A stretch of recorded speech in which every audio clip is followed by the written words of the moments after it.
சோளிங்கர் நகராட்சி சாதாரண கூட்டம் நகரமன்ற தலைவர் தலைமையில் கூட்ட அரங்கில் நடைபெற்றது.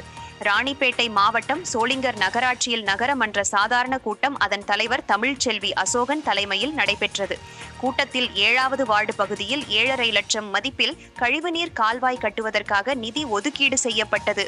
ஆனால் கால்வாய் கட்டுவதற்கு ஏதுவாக கால்வாய் மீது கட்டப்பட்டுள்ள படிக்கட்டுகள், சாய்வுதளங்களை அகற்ற நகராட்சி நிர்வாகம் முறையாக நோட்டீஸ் வழங்கியும் பணி செய்யாமல் அலட்சியம் காட்டி வரும் நகராட்சி நிர்வாகத்தை கண்டித்து திராவிட முன்னேற்றக் கழகத்தை சேர்ந்த நகரமன்ற உறுப்பினர் மோகனாசன் முகம் கூட்டத்தை புறக்கணித்து வெளிநடப்பு செய்தார். 5வது வார்டு பகுதியில் குளத்தில் உள்ள கழிவு நீரை குடிநீர் பைப் லைன் மூலம் வெளியேற்றிய ஒப்பந்ததாரர் மீது என்ன நடவடிக்கை எடுக்கப்பட்டது என கேள்வி எழுப்பினார்கள். நகராட்சியில் குற்றங்களையும் குற்ற சம்பவங்களையும் கண்காணிக்க அதிநவீன சிசிடிவி கேமராக்கள் முக்கிய இடங்களில் அமைக்க வேண்டும்.